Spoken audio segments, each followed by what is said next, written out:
My name is Thea Atwood, and I'm 38 years old. Not long ago, I sat at the respondent's table in a county courtroom, while a lawyer in a suit that cost more than my oven called me a kidnapper. And the 3 kids I've raised for 12 years were listed as my victims. Across the aisle, my sister cried beautifully into a tissue she never once used. 12 years ago, she parked in my driveway, unbuckled her children, and asked me for 1 hour. I got 12 years of fevers, lunchboxes, and night terrors. She got a head start. Now she was back with fresh highlights, a lawyer, and a petition that said I stole her family. But here's what none of them knew. Inside my bag, underneath my checkbook, sat a sealed envelope, 11 years old, never opened. A city name in across the corner. What happened when the judge finally slid it open? What he asked me and what I said back. I'll get there. I promise you it's worth staying for. Welcome back to Last Laugh Stories, where quiet women tell the loudest stories of their lives. Stories about family, betrayal, and the people who choose to stay. If this one presses on a familiar bruise, drop a comment below and be sure to subscribe so you don't miss what a woman like me does when she finally stops being quiet. Let me take you back 12 years to a Saturday morning in June. I was 26, renting a worn little house on Cherry Lane, working nights at a diner, and saving every tip for culinary school. Kendra's minivan pulled in at 90:15 with the muffler coughing. My sister was 31 then, a widow of 13 months, and she came up my walk carrying Ellie on her hip, like a purse she'd grown tired of. Ellie was 1 year old and warm with a low fever. Jonah was 3, asleep on his feet. Mara was 5 and holding everyone's shoes, behind them. Kendra dragged 2 garbage bags of clothes and dropped them on my porch the way you drop off donations. She smelled like cigarettes and vanilla lotion, and her eyes kept sliding to the van. She said she had an appointment she couldn't miss. She said she couldn't take the kids to it. Then she pressed the diaper bag into my arms and smiled the smile that had gotten her out of everything since 1989. Just 1 hour, I swear. I asked what kind of appointment starts on a Saturday. She was already walking backward down my steps. Mara waved at the van until it turned the corner, and then she asked if there were popsicles, and there were, and that was our whole afternoon. Popsicles, cartoons, a fever that broke by 400. At 6, I called Kendra. At 7, I called again. By 10, I was standing at my front window with Ellie asleep on my shoulder, watching every set of headlights come up Cherry Lane. Watching every single one of them keep going. The porch light stayed on all night. The van never came back up my street. By Sunday night, her voicemail was full. By Monday, it wouldn't ring at all. I called the police, and a tired sergeant explained to me that grown adults are allowed to disappear, that it isn't a crime to leave your kids with family, and that I should call back if I found signs of foul play. The only foul play I found was in her apartment. Her landlord let me in on Tuesday because she owed him rent and he was hoping I'd pay it. The place was empty, not ransacked, empty. Closets bare, hangers gone. The crib already sold to somebody on a classifieds board. The neighbor across the hall told me a truck had come the Thursday before. The Thursday before, she'd packed out her whole life while I was pulling a double shift, and then she'd driven her children to my porch like the last errand on a moving checklist. My mother, Ruth, sat in my kitchen that week with her hands folded and said the thing she would keep saying for the next 8 years. She'll come back, Thea. She's their mother. Mom said it like a law of nature, like gravity, like something you'd be foolish to argue with. I wanted to believe her. Rai had died in a highway accident 13 months before. And grief does strange things to people, and maybe my sister just needed air. That's what I told myself while I bought a car seat at a yard sale. Then, one night, I was tucking in Mara, 5 years old, on a fold-out couch in a room that still had my cookbooks in it, and that she looked up at me and asked, "Did we do something wrong?" I said, "No, baby. Somebody did. But it was never you." People ask how you raised 3 kids overnight with no warning, and the honest answer is badly, and then less badly. And then one day you realize you've done it for a year. I dropped my culinary school application in a drawer, and picked up every shift the diner would give me. I learned that Ellie would only sleep if the dryer was running. I learned that Jonah wheezed when he cried too hard and that a nebulizer costs real money, even with a coupon. I learned that lice shampoo goes on sale in August and that shame is a luxury item. So, I stopped buying it. I signed us up for Gully and stood in line behind women who looked exactly as tired as I did. And nobody in that line asked me where their mother was. Mom helped. She kept the kids on my double shift nights, and she loved them hard. But her generation had rules about trouble. You didn't air family laundry. You didn't say the word abandoned at church. You said Kendra was traveling. For a while, I even let the kids believe some version of that because what do you tell a 5-year-old? The truth had teeth, and she was so small. The first real wall I hit wasn't money. It was a clipboard, kindergarten registration for Jonah, one line near the bottom, signature of parent or legal guardian. I stood in that school office holding a pen I had no right to use. The secretary was kind about it. She'd seen it before. She'd said, aunts, grandmas, big sisters. She slid the form back to me and lowered her voice like she was telling me a secret. You're going to need paperwork, honey. And paperwork, it turned out, needed my sister. The clipboard was a warning. The emergency room was a verdict. 14 months in, Jonah, 4 years old by then, caught a chest cold that turned mean at 2 in the morning. His little ribs were pulling with every breath, so I drove him in, and somewhere between triage and the treatment room, a nurse asked the question that changed my life. Are you her mother? No. Legal guardian? No. She was kind and they treated him anyway, because that's what emergency rooms do.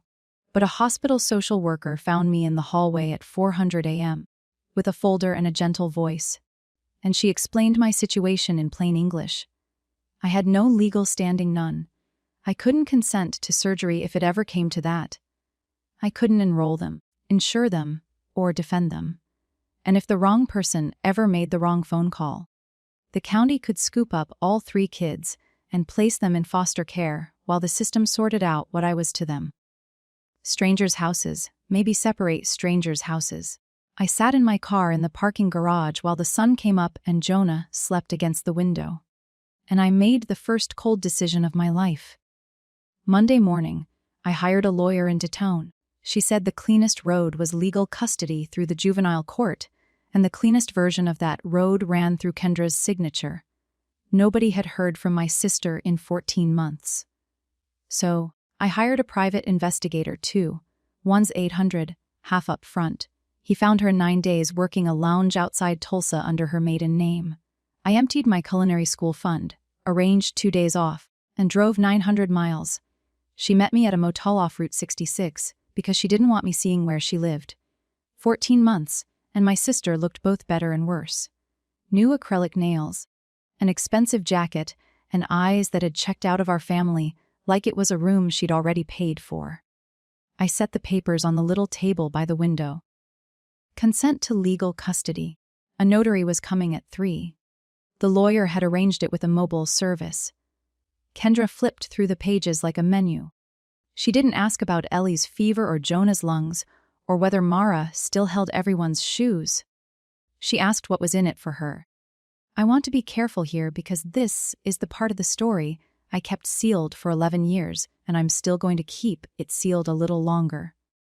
There was a price. She wrote it down herself on motel stationery in the looping handwriting our mother used to praise. I read what she wrote, and something in me went very quiet and never got loud again.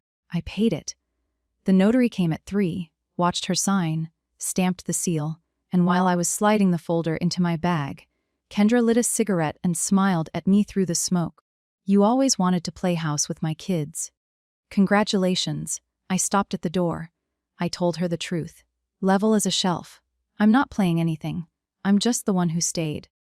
Then I drove 900 miles home with a folder on the passenger seat worth more than my car. Pulled into Sherry Lane at midnight and stood in the doorway of the kids' room listening to them breathe. What she made me trade for that signature. I'll tell you when I can say it out loud. We're not there yet. The juvenile court granted me legal custody that fall, and the next 10 years it happened the way bread rises slowly, and then all at once. I want to be honest about one thing.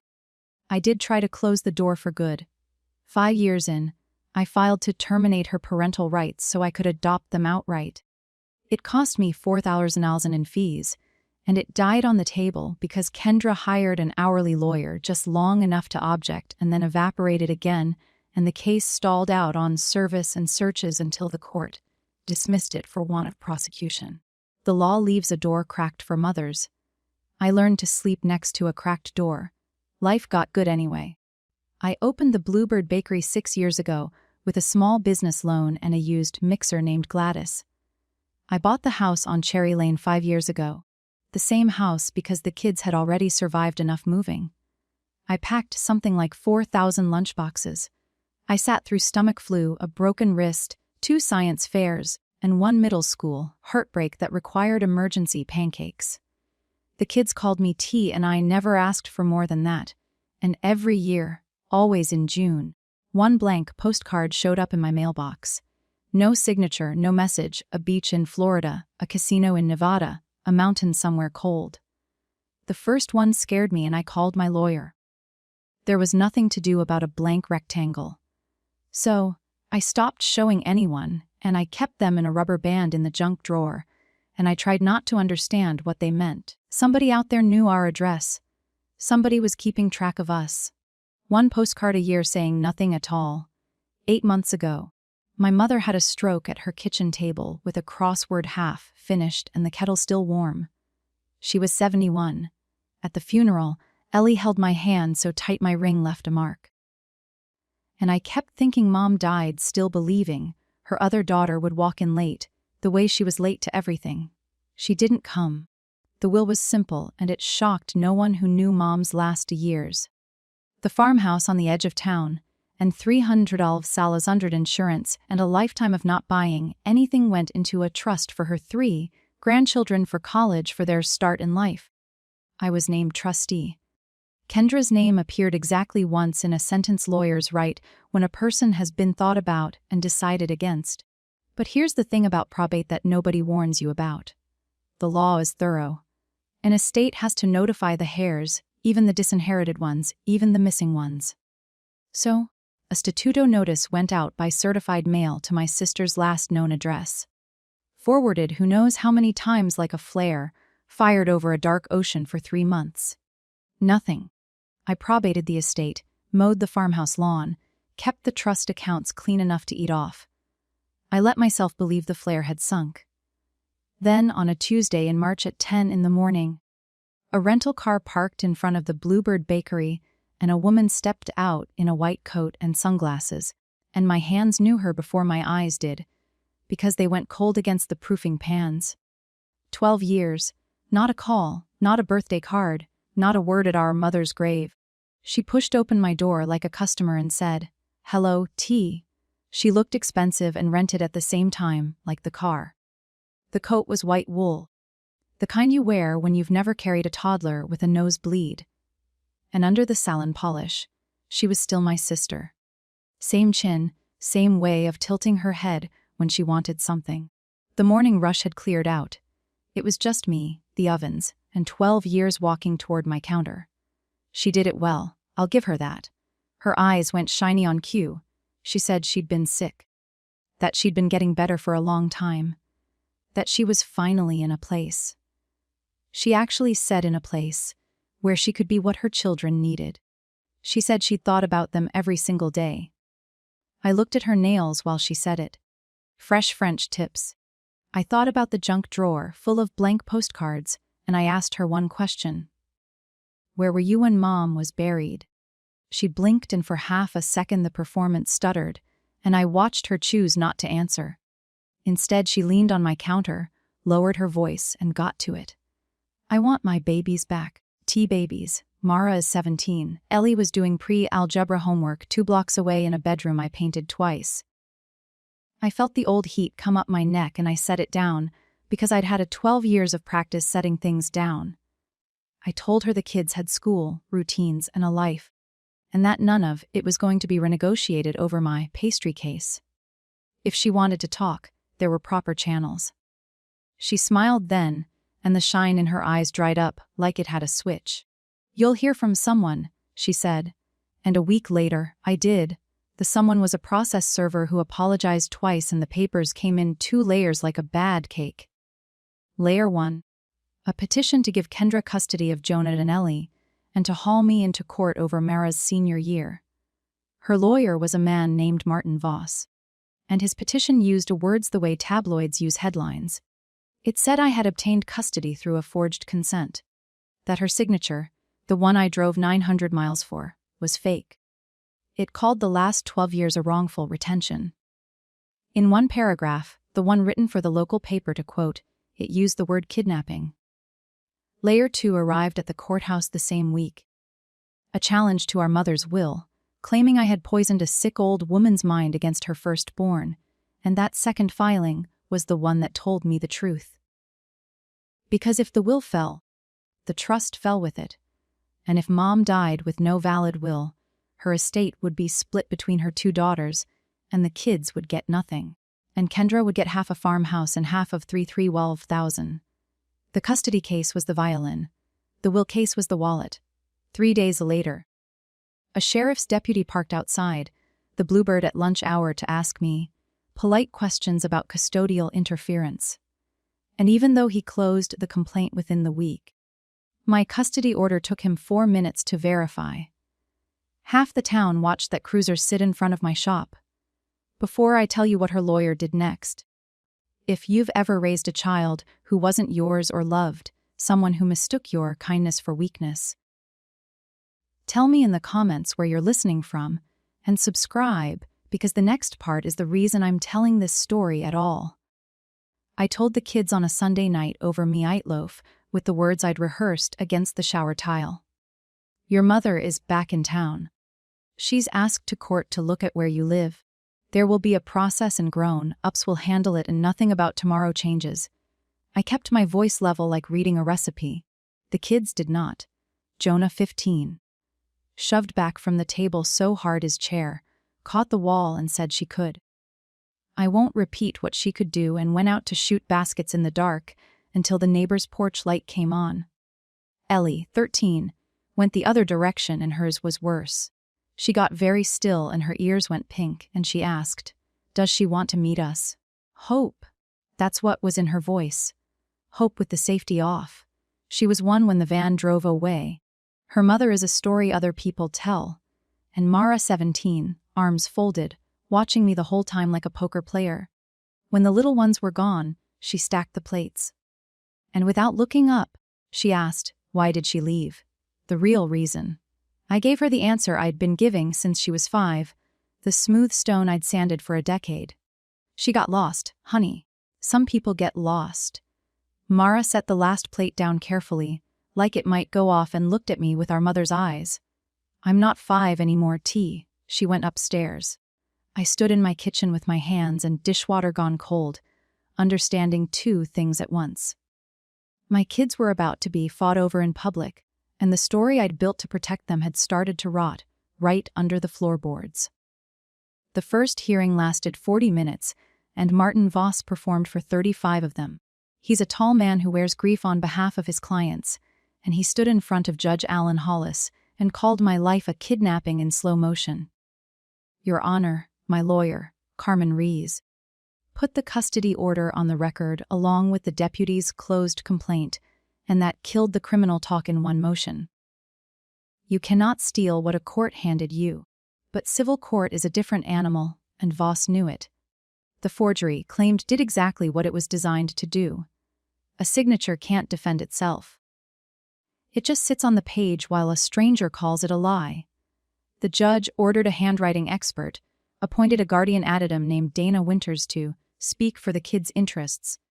And because the law tilts toward mothers who show up crying, even 12 years late, granted Kendra supervised visitation, 2 hours a week at the Family Services Center. 2 hours a week. It doesn't sound like much until you've had every hour for 12 years, and then it sounds like a hole drilled in the bottom of a boat. Afterward, in the parking lot, Carmen loosened her scarf and asked me the question good lawyers ask early. The consent page is strong, but they're going to swear it's fake. Do you have anything else from that day? Anything at all? I looked at a crack in the asphalt for a long time. I have something, I said. I'd rather not use it. Carmen studied me the way she studies exhibits. Whatever it is, she said, don't lose it. I didn't tell her it had spent 11 years in a fireproof box waiting for exactly this. The Family Services Center has a playroom with a big window for exactly this occasion. And I stood on the wrong side of the glass and watched my sister meet her children. She was magnificent. I say that with a flat voice and a straight face. She arrived with gifts that proved somebody had done homework. The exact sneakers Jonah had posted about. A sketchbook with the brand of pens Ellie saves up for. A vintage band shirt for Mara. The band from the poster over her bed. Social media is a gift registry if you're shameless enough to use it. She cried at the right times and stopped at the right times. She knew when to reach and when to let them come to her. Ellie glowed like a struck match. She sat close, then closer, showing her mother a phone full of drawings, and Kendra leaned in, delighted by every swipe. Jonah lasted 20 minutes as a statue and then thawed by degrees, because 15-year-old boys are not built to be handed the right sneakers by a pretty woman who calls them tall. Only Mara stayed cool, polite, upright, answering questions like a witness. Here's the part I'd tell no one for weeks. Before Kendra walked into that playroom, I watched her in the hallway through the second window, where she didn't know she had an audience. Her hands were shaking. She pressed them flat against her coat twice, the way you press a tablecloth. Something in my chest moved an inch, and I hated it. Then the door opened. The shake vanished, the smile arrived, and the show began. Near the end, she bent to Mara's ear and whispered something. On the drive home, I asked gently. Mara looked out the window. Nothing, she said. She said nothing. That Millbrook is a good town, and good towns run on simple stories. And there is no simpler story than a mother who wants her babies back. It got to church before I did. At the spring potluck, my Aunt Lori, my mother's sister 68, a casserole in each a hand and certainty to spare, cornered me by the dessert table with half the congregation in earshot. She didn't lower her voice. She never has. She's their mother, Thea. Blood is blood. What kind of woman keeps children from their own mother? Heads turned all down the folding tables. Somebody's fork stopped halfway. I could have said 12 years. I could have said blank postcards, or garbage bags on a porch, or a boy wheezing in an emergency room with no one to sign for him. But you can't win against a hymn, and blood is a hymn around here. So I picked up my pie server and gave my aunt the only true thing I had that fit in one breath. You're right, Lori. I'm not their mother. I'm just the one who stayed. It didn't land as a win. It wasn't meant to. It was meant to be true. That week, the bakery felt the tide turn. A wedding cake order canceled by voicemail with no reason given. A couple of one-star reviews from accounts that had never reviewed anything but me. 2 regulars who suddenly took their coffee across the street and their eyes somewhere else. I've never once fought the town. You can't. A town believes what's easiest to carry. Then Thursday night, Carmen called and her voice had lawyer gravel in it. Voss had subpoenaed the trust records. Every account, every receipt. He's not building a custody case, she said. He's doing inventory. That night, after the kids' doors clicked shut, I did something I hadn't done in years. I took down the gray box. It's a fireproof lockbox dented on one corner. And it has lived on the top shelf of my closet since the year I became a legal guardian, behind the winter blankets, above the reach of curious kids. Everything that proves my family is real lives inside it. 3 birth certificates, the custody order with its raised seal, 12 years of receipts. Report cards with my signature on the parent line, a hospital bracelet the size of a bangle. And underneath all of it, flat on the bottom like a foundation stone, 1 manila envelope sealed with a strip of packing tape across the flap and a city inked in the corner in my own handwriting. Tulsa. I sat on the edge of my bed and held it under the lamp. 11 years, and the paper had gone soft at the edges. The tape gone amber. I knew every sentence inside it without looking. The way you know a scar under your sleeve. Just 1 hour tea. That's what she'd said on my porch. And I'd been living inside that hour ever since. And the exit had been in this envelope the whole time. Here's the arithmetic that kept it sealed. Opening it in a courtroom doesn't just show a judge who Kendra is. It shows the kids forever. There are no takebacks on a thing like that. You can't unread your mother's handwriting. I put the envelope back on the bottom, stacked 12 years of paper on top of it, turned the key, and slid the box home behind the blankets. Then I went to check the hallway and stopped. Under Mara's door at 100 in the morning glowed the blue light of a phone.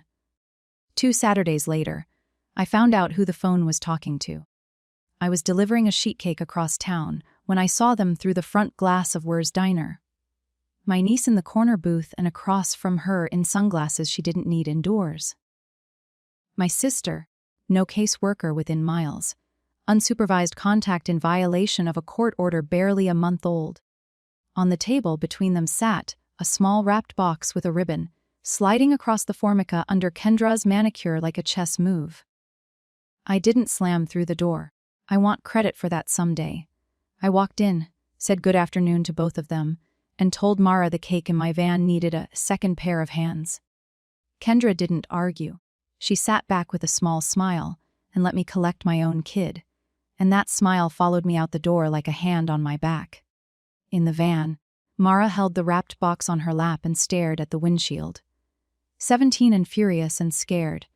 And then she pulled the pin. She told me things. T, she says you paid her 12 years ago. She says you gave her money to stay away, that you wanted us for yourself. The road noise got very loud, because that sentence is what a lie looks like when it's been built by a professional. One true bolt in the middle. Everything around it bent. Yes, money had moved between me and my sister once in our lives, and she had taken my worst day, filed the serial numbers off it, and handed it to my girl as proof that her whole childhood was something I'd purchased out of loneliness. Mara watched the side of my face and asked quietly, "Is it true? Is it true?" A yes would poison her. A no would be a lie and she'd smell it, because she has been reading my face since she was 5 years old. So I reached for the middle the way I always had, and the middle finally failed me. "It's more complicated than that," I said. Mara nodded slowly, the way you nod at a stranger, and looked back at the windshield. "That's not a no." We drove the rest of the way with the radio off. She didn't open the wrapped box in front of me, and she didn't leave it in the van either. Something in our house shifted that afternoon. Nothing dramatic, just a door that used to stay open staying closed.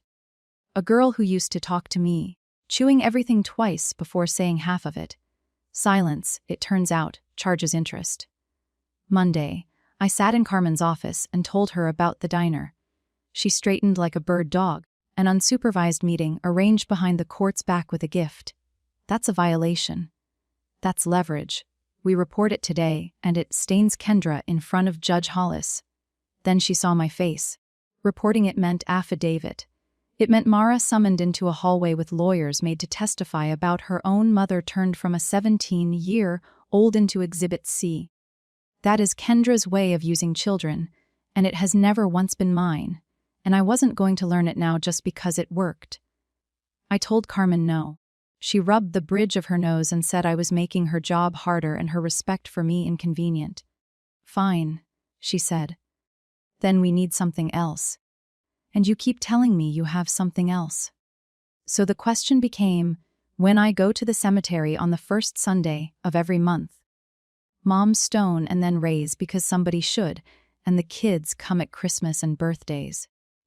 It was raining thin and cold, and I was walking the gravel loop with carnations when I saw a figure already at Ray's grave, and I stopped under the maple before she could hear me. Kendra. No audience, no lawyer, no camera-ready coat, a gas station umbrella and flat shoes. Kneeling on the wet grass in front of her husband's name. She was crying in a way I hadn't seen since we were girls. The ugly kind. The kind that doesn't photograph. And she was talking to the stone. I only caught pieces over the rain. That she was sorry. That she couldn't breathe in that house after the accident with 3 babies and his boots still by the door. And then one whole sentence, clear as a bell, that I have turned over every night since.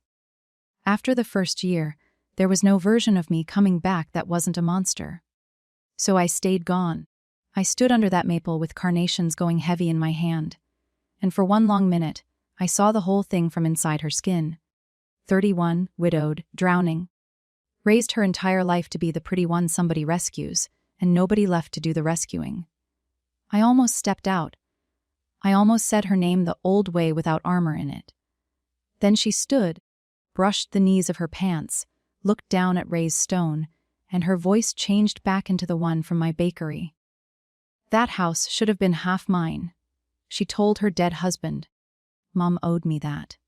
She fixed her collar and walked to the rental car through the rain. I stayed under the maple until she was gone, and I put the carnations down, and I stopped feeling like a monster for what I was about to do. Depositions happen in conference rooms with bad coffee, and Voss ran mine like a man carving a roast. Small slices, no hurry. When did I take possession of the children? Possession like they were furniture. Had I ever restricted their contact with their mother? Had I benefited financially from my mother's estate? Had I influenced her will? 2 hours of small slices, and then without changing his tone, the knife went in.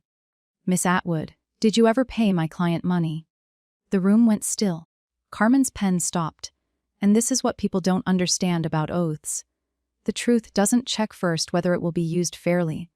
Yes, I said. Voss let it sit there, then smiled. Unhurried, like a man confirming a reservation. The 15,000, wasn't it?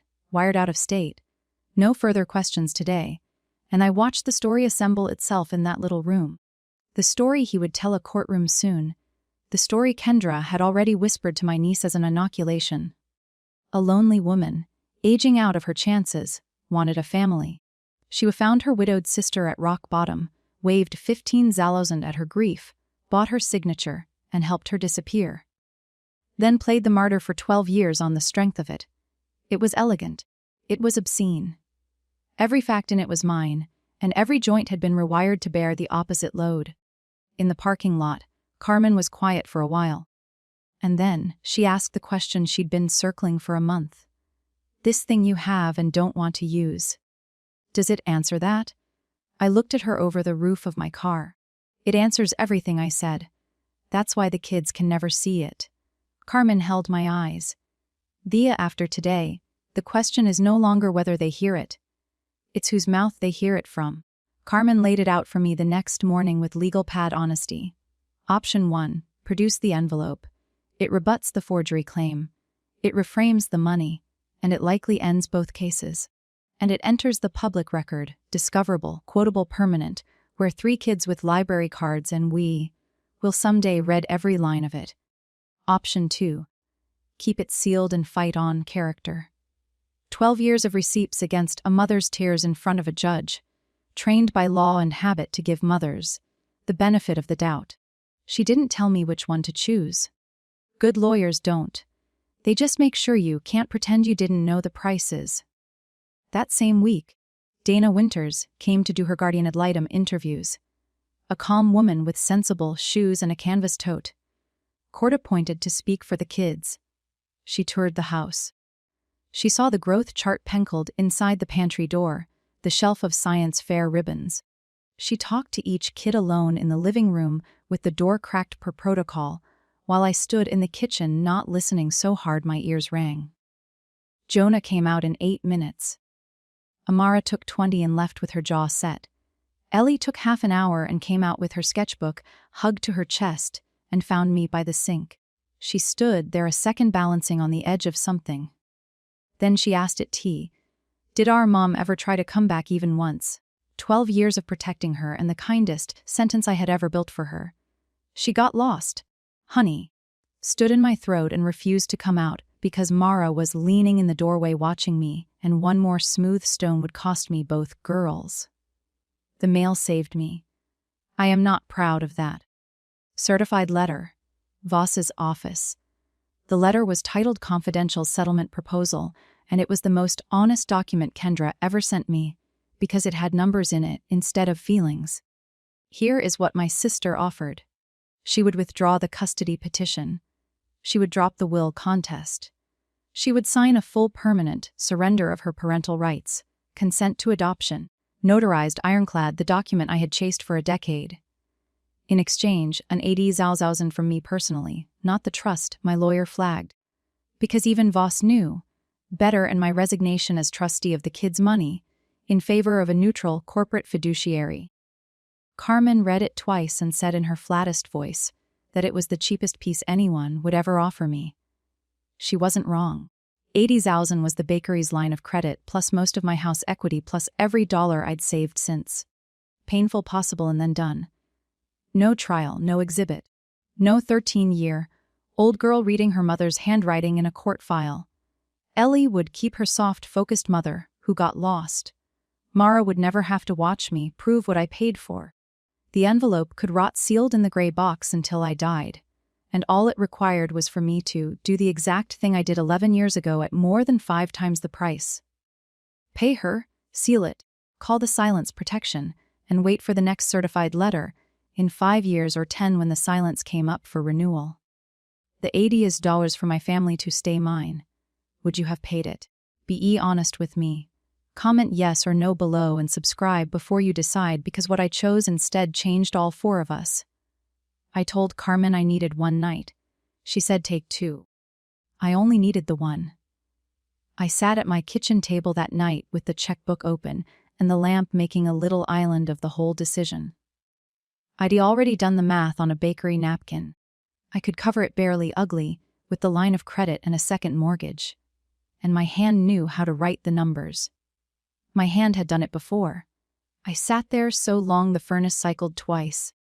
Around midnight, the stairs creaked, and Mara came down in her old robe, and instead of the refrigerator, she pulled out the chair across from me, which she hadn't done in weeks. She looked at the checkbook and at the letter beside it, which I hadn't hidden fast enough. And my girl read the whole battlefield in about 4 seconds, because she's mine, even where it's inconvenient. That's what she really came for, she said. Not a question. I didn't insult her by pretending. Then Mara leaned forward with her elbows on the table. And she took my whole operation apart in one breath. If you pay her again, she'll come back again.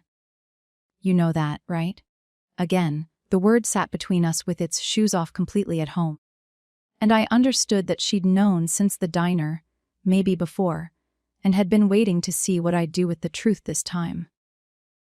And then Mara said the other thing, the one that ended 11 years of policy at my kitchen table. She said, "Stop protecting me from my own life. T 17 years old." She got up, squeezed my shoulder like I do to her when she's sick, and went back to bed. I sat with the lamp and the checkbook a while longer to be sure. Then I closed the checkbook, and at 300 in the morning, I stood in my closet doorway, looking up at the gray box behind the blankets. At 9 the next morning, I put the gray box on Carmen's desk, still cold from my trunk. I told her no settlement. I heard my own voice say it the way I say oven temperatures. Flat, exact, not up for discussion. I bought her silence once. It expired. I'm done renting my family back 1 decade at a time. Then I turned the key, took out the manila envelope with Tulsa inked on the corner, and said it in front of my lawyer, and told her what was inside out loud in order for the first time in 11 years. Carmen didn't touch it for a moment. Lawyers develop a reverence for paper the way bakers do for starters. She could smell what it would do. Then she walked me through the consequences at funeral pace, because she owed me that. Once it goes on the exhibit list, Voss sees it. Once it's evidence, it's public record. Seeing requests fail more than they succeed. Reporters can pull it, neighbors can pull it. And one day, 5 years, 10, the kids can pull it. Or some helpful stranger will pull it for them. Once it's in Thea, they will read it someday. All of them. I'd done my grieving for that at the kitchen table already. Then they'll hear it from me first. I said every word before that courtroom does. We declined the settlement in writing before lunch. Voss's reply came by email at 4:11, and it was short even for him. We all see you at trial. Bring the forgery. I read it twice, standing in my empty bakery with the chairs up on the tables, and I felt the door swing shut behind me. The good, clean sound of a decision you can't take back. For 11 years, I'd guarded a secret. Starting now, I was just early. Dana Winters filed her guardian ad litem report the week before trial, and Carmen read me the important parts over the phone. The children are deeply bonded to their aunt, whose home is the only one two of them have ever known. Removal would be devastating. Recommend the current custody arrangement continue. I was breathing again by the third sentence, and then Carmen paused and read me the other line, the one aimed at me. The guardian's persistent lack of transparency with the children regarding their mother's departure is noted with concern. Noted with concern. A stranger with a canvas tote had walked through my house for one afternoon and put her finger gently, precisely on the exact beam I'd built the whole structure on. I didn't argue with it. You don't argue with a level, it just tells you what's true. 2 nights before trial at dinner, Mara announced she was coming to court. I said absolutely not. And she pointed out correctly that she was 17, that it was a public courtroom, that she had a study day, and that Mrs. Callahan next door could stay with Jonah and Ellie, but nobody could stay with her. I looked at this girl, taller than me since 15, raised on my cooking and my rules and my silences, and I understood that the last thing I had left to protect her from was watching me stop protecting her. So I said, "Okay." I ironed her good blouse anyway. She let me. The night before trial, I didn't sleep and I didn't try. I sat on the edge of my bed with the envelope in my lap, and through the wall, I could hear Ellie's white noise machine, the ocean sound on since she was 4. In 9 hours, whatever a judge, decided her mother was going to die a second time, and I was the one bringing the shovel. The county courtroom smells like old oak and radiator dust, and the ceiling fan has clicked on every third rotation since probably Eisenhower. Judge Hollis presided. The gallery held a scatter of townspeople who had decided their errands could wait, and in the second row, in her good blouse, sat Amara, hands folded, spine straight, watching everything. Kendra took the stand in dove gray, and for 40 minutes she gave the finest performance of her life. She had been ill. She touched her collarbone when she said it, letting the word do its own insinuating. She had gotten help, gotten steady, tried for years to find her way back to her children, and then, with her chin trembling at exactly the right frequency, she found me at the respondents' table and told Judge Hollis the story I'd heard assembling itself for months. Her little sister had always wanted what she had. Her little sister had come to her at her lowest, waving money, hungry for a family of her own. She paid me to disappear, Your Honor, and when I refused to stay away, she threatened me. That signature they keep showing everyone, it is not mine. She wept then carefully, the tissue hovering. I watched the gallery lean toward her like plants toward a window, and I understood, with a kind of scientific calm, that she might actually win this. Blood in the front row, tears on the stand, and one signature she had decided to simply unsign, betting that a traveling notary from 11 years back might as well be a ghost. Voss turned to Judge Hollis with the satisfaction of a man resting his case an inch from the finish line. And then he looked at my lawyer and the words came out of him, like a door opening onto a long drop. Your witness.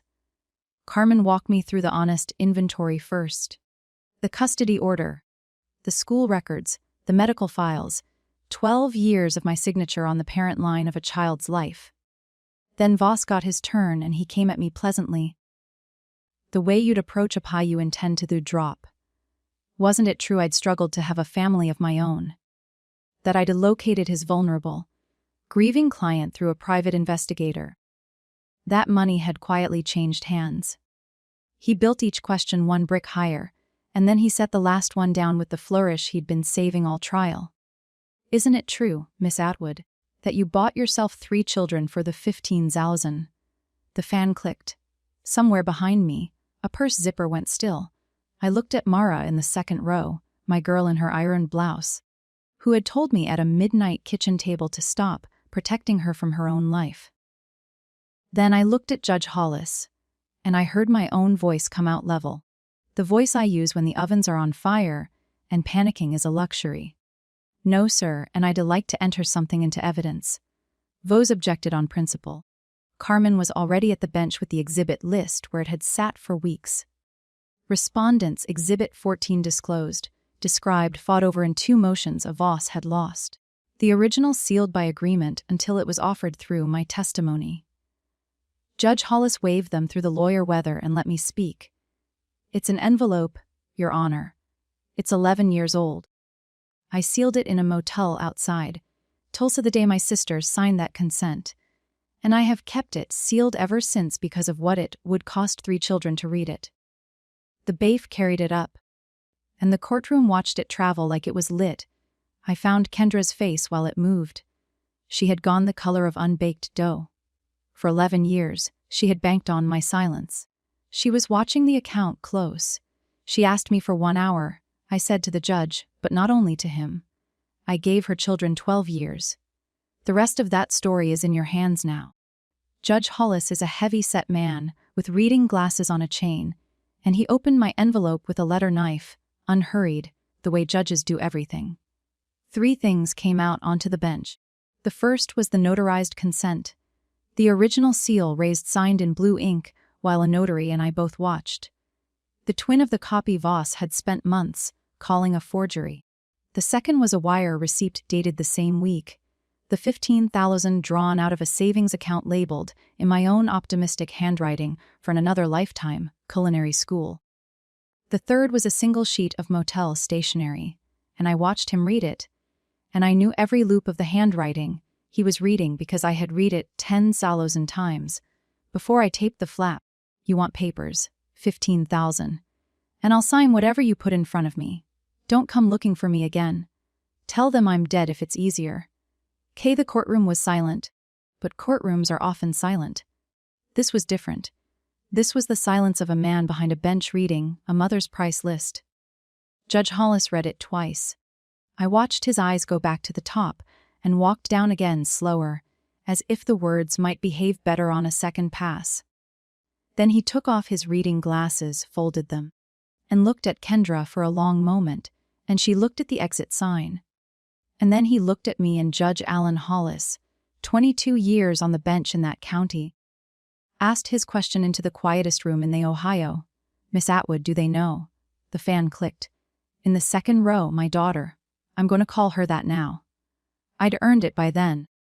Leaned forward. Not yet, I said. He held my eyes, and something passed between us. 2 people who each knew the weight of paper. Then he adjourned for lunch, ordered the exhibit into the record, and said quietly that the afternoon could wait until the family had had its hour.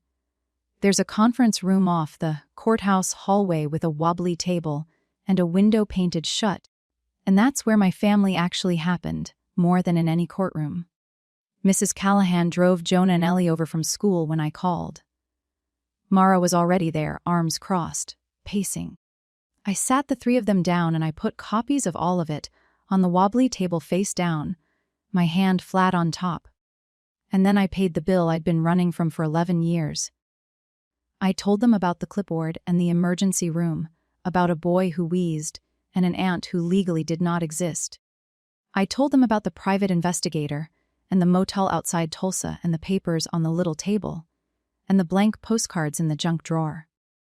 1 a year, every June, our address in her pocket the whole time. I told them their mother asked for money to sign and that I paid it. A 15,000, my school, my someday. And I told them why I never said so. Because I was afraid they'd do the math a lie can do in a child's head and conclude they'd been bought, that they were a purchase, that love with a receipt behind it isn't love. Then I turned the papers over and let them read the stationery, because they were going to hear it in a courtroom transcript someday. No matter what I did, tell them I'm dead if it's easier. Ellie made a sound I will hear for the rest of my life and folded into Jonah, who held her and stared at the wall with his jaw working. And Mara read it standing up twice, then set it down and looked at me. You let me spend 12 years wondering what I did wrong.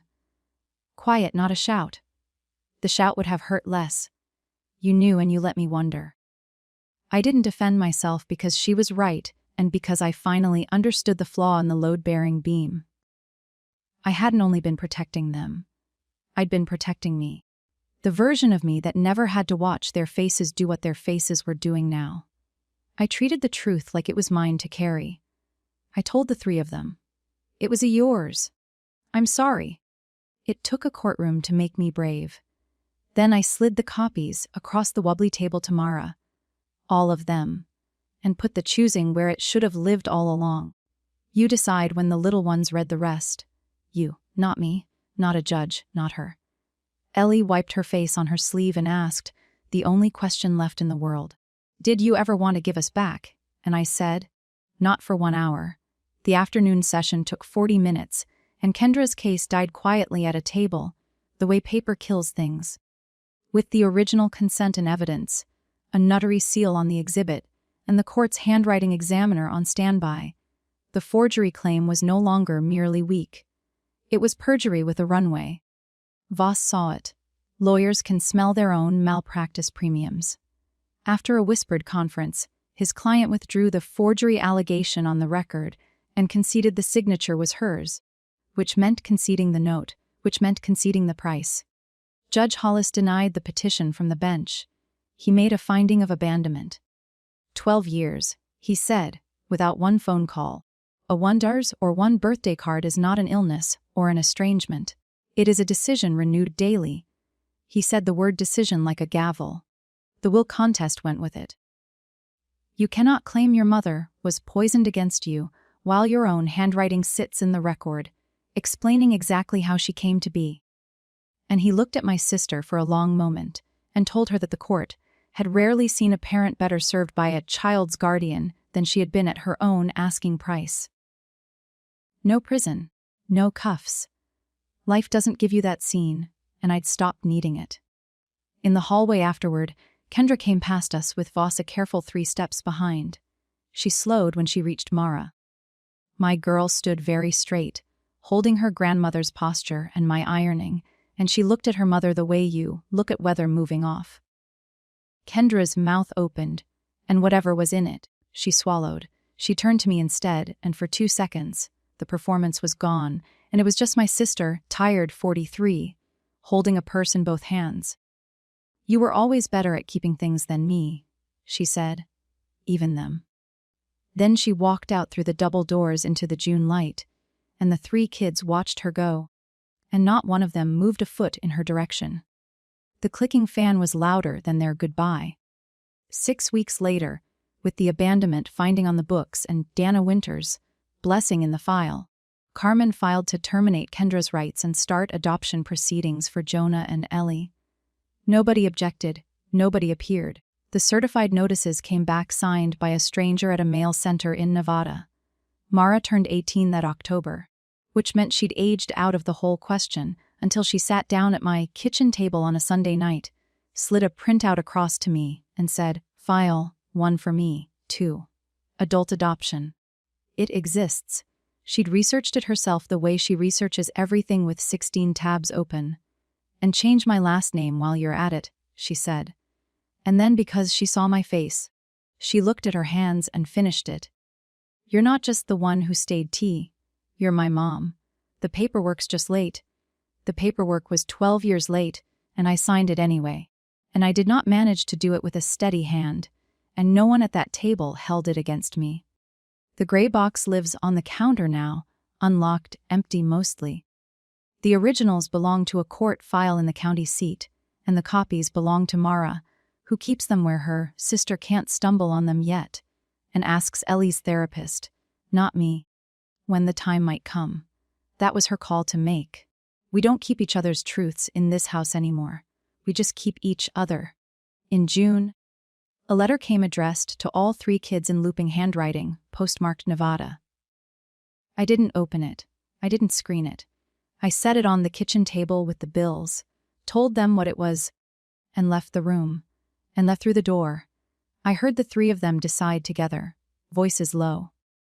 3 kids wiser about their mother than I ever let them be. They put it in the junk drawer with the blank postcards and the still-wrapped ribbon box from the diner, unopened. Maybe someday their call. She asked me for 1 hour 12 years ago on a porch I still sweep every morning. Her hour is finally up, and the kids now they know all of it, and they're still here. If you take one thing from my 12 years, let it be this. Blood can tell you where you came from, but it's the people who stay, who show up at 400 a.m. with a nebulizer, who tell you the truth even when it costs them the version of themselves they love best, who tell you where you belong. Family isn't the name on your birth certificate. It's the name on 4,000 lunch boxes. It's who's still standing in the kitchen when every set of headlights has kept on going. That's my story. One gray box, one sealed envelope, one question from a judge. Do they know? And the longest hour my family ever lived. If you've ever been the one who stayed, the one who carried it all quietly, tell me your story in the comments because somebody down there needs to read it tonight. Subscribe to Last Laugh Stories before you go. There are more quiet women out here, and we're done being quiet.